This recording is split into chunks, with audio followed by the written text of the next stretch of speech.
श्री स्वामी समर्थ. जय जय स्वामी समर्थ. तर 30 ऑक्टोबर म्हणजे गुरुवार या दिवशी आहे कुष्मांड नवमी म्हणजे आवळा नवमी.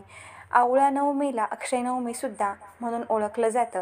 या दिवशी आवळा वृक्षाची पूजा केली जाते. असे मानले जाते की या काळामध्ये भगवान विष्णू आवळ्याच्या झाडामध्ये वास करतात. या दिवशी कोळा दान करण्याची प्रथा आहे. या दिवशी आवळा वृक्षाची पूजा करावी कारण हे करणे अत्यंत पवित्र मानले जाते. कुष्मांड नवमीच्या दिवशी कोहळा दान करण्याची प्रथा आहे. यामुळे घरामध्ये सुख समृद्धी येते व संकटे दूर होतात असे मानले जाते. या दिवशी भगवंतांनी कुष्मांड नावाच्या राक्षसाला ठार मारले होते असे म्हटले जाते. त्यावेळेला त्याच्या रक्तापासून कोहळ्याचा वेल तयार झाला होता अशी एक आख्यायिका आहे. या दिवशी आवळा नवमीचे विधी केल्याने आध्यात्मिक प्रगती होते. कार्तिक शुक्ल नवमीला कुष्मांड नवमी असे म्हणतात. या दिवशी भगवान विष्णूंची पूजा करावी. या दिवशी आपण गायीच्या तुपात बुडवलेल्या कोहळ्याची पूजा करावी. यथाशक्ती फळे, दक्षिणा, अन्य मौल्यवान वस्तू या दान कराव्या असे सांगितले जाते. सध्यास्थितीमध्ये पंचरत्ने दान करणे शक्य नसले तरी कोहळा आपण सहजरित्या दान करू शकतो. तुपामध्ये कोहळा दान करण्याची प्रथा आहे, पण असे केल्यापेक्षा आपण तूप आणि कोहळा असे वेगवेगळे 2 जिन्नस दान करू शकतो. कोहळ्यापासून बनवलेला जो पेठा असतो तो देखील आपण दान करू शकतो.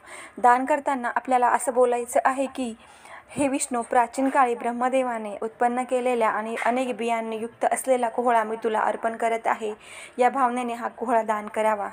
या दिवशी आवळा वृक्षाची पूजा करावी. आवळ्याच्या झाडाला दूध अर्पण करावे आणि पूर्वेकडे तोंड करून ओम धात्रे नमः या मंत्राचा जप करावा. असे केल्याने भगवान विष्णूंचा विशेष आशीर्वाद प्राप्त होतो व कुटुंबामध्ये सुख समृद्धी नांदते. तसेच आपण या दिवशी आवळ्याच्या झाडाची कापूर आणि तुपाच्या दिव्याने आरती करून 108 वेळा प्रदक्षिणा करावी. यासोबत आवळा वृक्षाखाली ब्राह्मण, गरजू आणि गरीब लोकांना अन्नदान करावे. स्वतः देखील आवळ्याच्या वृक्षाखाली बसून जेवावे.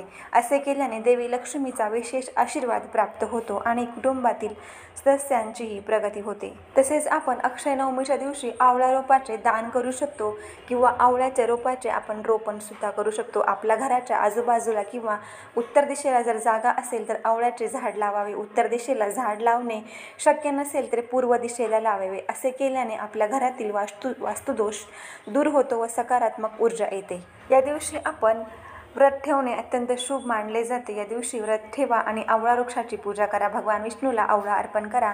भोग अर्पण केल्यानंतर त्या आवळ्याचे सेवन करा. असे केल्याने सर्व पापे नष्ट होतात व आरोग्य देखील प्राप्त होते. तसेच या दिवशी आपण गरीब गरजू लोकांना उबदार कपडे दान केले